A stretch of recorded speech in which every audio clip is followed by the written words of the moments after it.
Hey everybody, the reason I'm making this video is because there have been some changes to the rules for Zulu. In short, internationally recognized support weapons were the standard. It had to be like recognized by a military. It couldn't just be an M4 with a drum mag. And that basically lended itself to people running M27s, which I know this doesn't have the lower. That would fall into that category. And it would also lend people who have RPKs or perhaps Galil LMG such as this to be like, well, it's an internationally recognized support weapon. So then we go full auto with it. It'd be fun. But what ended up happening was people were taking their 416 uppers and they were throwing in on their M27s. And because it had the marking, they were like, brrr. So they basically had an M4 that they could get crazy performance out of.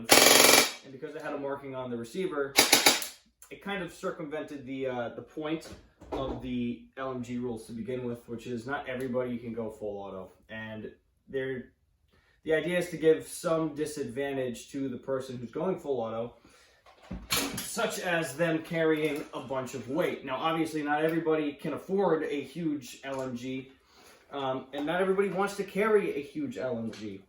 And it's way easier to get an M4 platform or something with the version 2 gearbox to shoot really well than it is to get like an M249 to shoot really well. There's a lot less work that needs to be done to a version 2 to make it a nice, efficient gearbox that can handle that sustained fire. That's not to say that it's impossible to do it to a saw. You can. It's just expensive in parts and labor. So there's one gun that is a nice middle ground between having something that's light and reminiscent to an M4 platform and also meeting the new requirement for LMGs at Zulu 24, which is it has to have a dust cover on the top, and so meaning it would be belt fed, and it is fed by a box magazine. That gun would be the Krytac LMG or even those new GNG LMGs. This video is mainly going to focus on the Krytac LMGs.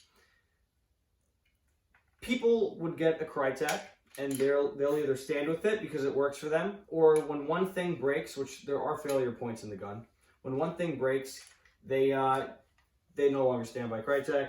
So I want to open one of these up. I actually have it open already behind me. This is for a customer. The idea is just to do the minimum things that you need to do in order to make this a reliable gun. It's basically addressing the failure points within a Krytac LMG, but honestly, that also any Krytac, because they all run the same internals. So I guess without further ado, I'm going to show you the inside of the gearbox, show you the minimum parts I recommend.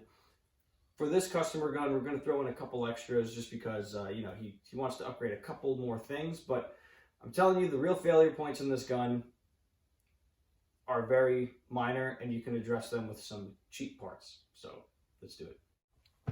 So here's just the stock internals. You'll be surprised or maybe in denial when I tell you that there aren't too many failure points. There's significant ones, but it's not super crazy. So the first most common thing that I see when these break is somebody adjusts their motor height, or maybe their motor height adjusts itself, and then they strip out their bevel gear.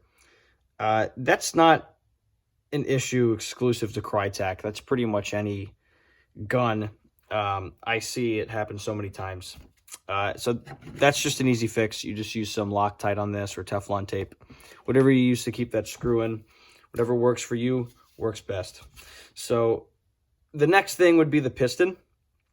Krytac claims that they correct AOE out of the factory, but I'm going to show you that that's not necessarily the case. It is kind of hard to tell, though, because of the wall here. You can't really see where that tooth is. So what I'm doing right now is just getting this prepped, putting this in, and I'm going to get a close-up on this for you. So as you can see, the AOE is better than most stock guns, but it's not necessarily corrected. And it's not corrected enough to prevent failure in this area. Like I said, one of the most common issues I see with Krytacs is stripped teeth up in the front of the, or rather the first couple of teeth on the piston being stripped. So I'm going to actually set that correctly. That would be correct AOE for this. And in order to actually use this, you may have to modify the third tooth to make clearance for the sector gear to come in. Otherwise, it'll contact that third tooth. I cut away so you could see that because we're not keeping this piston. And I mean, this can still be used in the future if need be. This piston looks good right now. But if you're shooting this gun full auto, which this one would be, these are plastic teeth and there will be friction and it will produce heat and it will make the teeth more susceptible to breaking, especially if there's any type of premature engagement, or if he's like doing some weird semi-spamming or weird burst where the components might jerk in some way. I've seen these pistons strip, just like many other stock pistons, right around these first few teeth. It's not the worst stock piston. It's actually pretty good. But we want to trust the fact that the gun is not going to fail. So that's why I really suggest that we replace this piston. Another one is the motor. It's kind of the same deal as the bevel gear. I mean, these pinions aren't super strong compared to other stock guns. It's pretty much right in the same ballpark. But this motor is pretty noisy. So aside from the fact that the pinion might strip out due to motor height, I mean, it's not really a failure point. I'm kind of just complaining about the motor. It's just kind of noisy. It can surprisingly pull some heavy springs with these gears. Like you can throw in like 130s and it'll chug along and not really get super hot, which is way more than I expect out of this motor. I mean, the magnets aren't very great. But I would just recommend changing the motor anyway. Even though this motor itself doesn't break, it's actually pretty reliable. It's just kind of gross. So I really recommend just throwing in a different motor. Next thing would be the cylinder head. I have personally never broke one of these. I've never received a Krytac that had this broken. But I do know of people who have broken these numerous times. But they weren't running their Krytac in its stock configuration as far as I can tell. In fact, they were running some pretty high stress setups like high rate of fire, SSGs, DSGs. So this isn't a cylinder head I would use for a DSG, even though some people would recommend using a plastic cylinder head for shock absorption. If you're going to DSG this gun, there's really no need for that extra shock absorption. This is a really sturdy shell, and it's actually radiused correctly out of the factory. This spring is probably the worst thing invented for airsoft. It was made by manufacturers, for manufacturers. It just cuts a very important corner in the shimming process. Definitely saves them time and therefore money, but it just makes for bad shimming. It makes the gun pretty inefficient.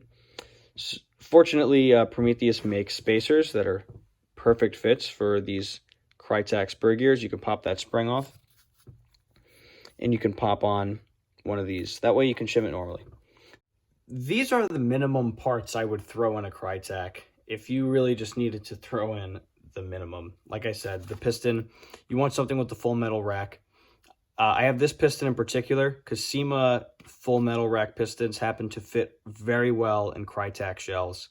These come with piston heads. Don't use these. I keep them for like stock combat machine guns if I'm like helping fix rentals. They're pretty okay for that. But yeah, you're going to want to chuck that piston head. You can't just throw in a new piston either. You're going to want some angle of engagement correction. So this is some AOE hardware. I may or may not use both of these pads. I just have them out here to show you. The washer goes in between the piston and the piston head, and then the pads get glued onto the back of the cylinder head. And this cylinder head, although it has these ridges in it, I can score that up, and I can score this up, and I can get some pretty good adhesion with super glue. So I'm not too worried about it coming off. And these are also a really appropriate size for this. Now, you don't need to replace the piston head, but I would replace it for two reasons. One is kind of the same philosophy as changing the motor. The stock motor is just kind of gross, and the stock piston head is kind of gross. I mean, you can put this on this piston, but it's really meant to mount the best on a Krytac piston. I mean, they're not bad. You can get pretty good compression with it. I just haven't found that compression to last very long. Perhaps if you expand these ports and, you know, grease it properly and use a really good O-ring, it might be better off. But I just haven't found these to be overwhelmingly exceptional. They're just kind of, they're definitely better than most stock piston heads, though. So I'm just throwing that out there. So I would just throw in a Lonex Palm. You really can't go wrong with this piston head. These are phenomenal. From DMRs to DSGs to everything in between, you can really just run these. You can use them with or without the bearings. I like to use the bearings. These are pretty light piston heads as they are. So I like to prevent torsion as much as I can between the spring guide and the piston head. That helps keep FPS consistent, and it helps keep your spring alive longer. It's not a necessary one, but it helps keep things not gross. And you'll also get way better compression with this than the stock piston head. So shot-to-shot consistency will be better. So for that reason, it's why I don't consider this to be super necessary. If you were doing like an SSG gun, a DMR, I would say yes, you need perfect compression everywhere possible. But because it's an LMG, it's kind of a spraying gun. That spread is less of a priority. But because this customer is going to be using it in semi-auto as well, a lot of the time, he wants to have better shot-to-shot consistency, so he can actually make some accurate shots from far away. And in that same regard, we're going to be replacing the air nozzle as well. The stock air nozzle actually works pretty well. You'd be surprised how consistent your gun can be if you replace all your compression except for this. For some reason, this just seals decently well, but it's still not perfect. I find VFC air nozzles to work really well in Krytacs. No need to change the tappet for this application. This isn't a DSG. This isn't anything wild or out of the, out of the ordinary. So the air nozzle is really good.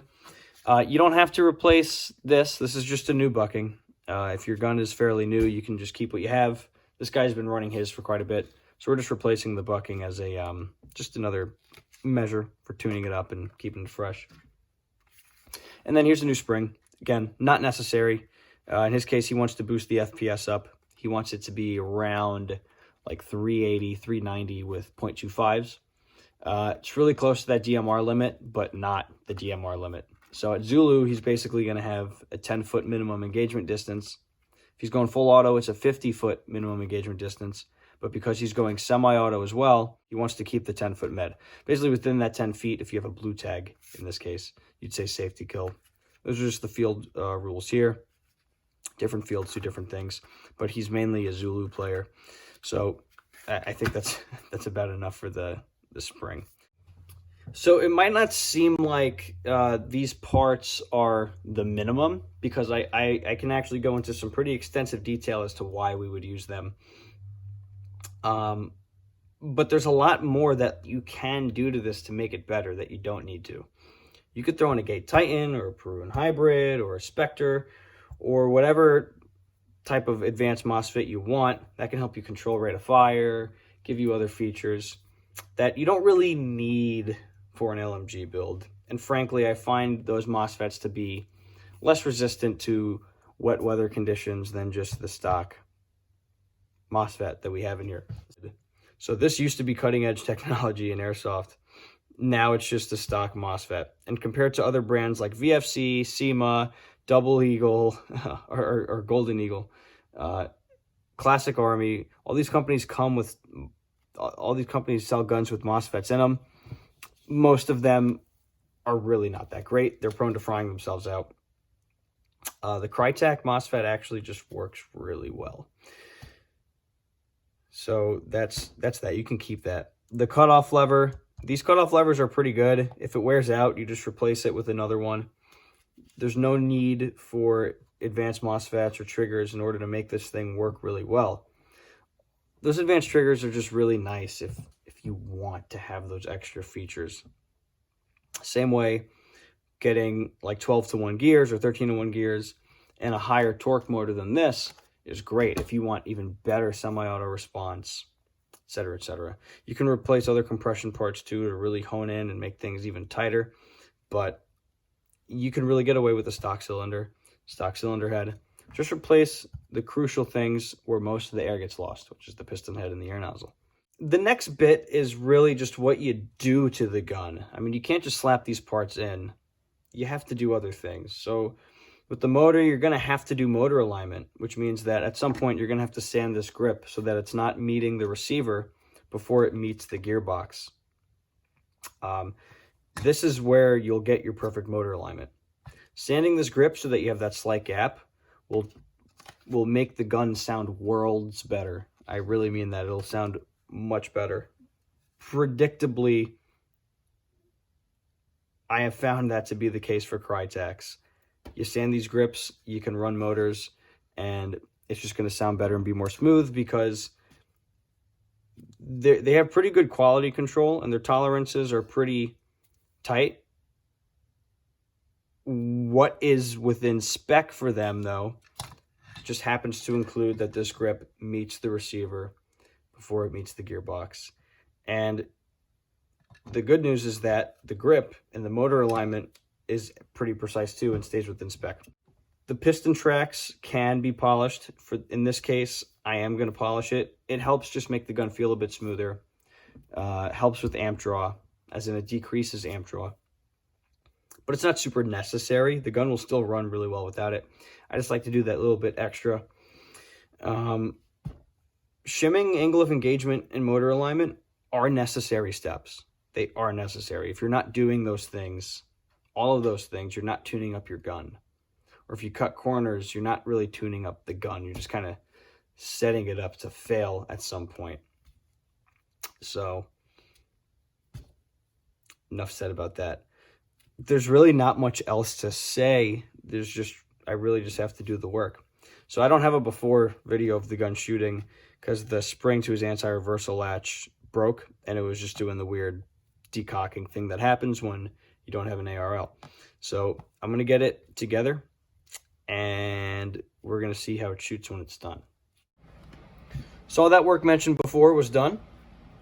We polished, shimmed, we did motor alignment, we did angle of engagement, we put in that new piston head, air seal. So what we have out of this gun now is damn near perfect compression, which is going to be great for accuracy for when we're shooting at people from far. And then as far as the motor that we put in and the battery that he's going to be running in 11.1, we're right at that 1200 RPM mark. You don't need too much to make it durable, but just that little bit makes this gun something that will actually last you a long time. Every time you pick this up out of your gun bag, it's going to run for you. And with that, that's all I got for you.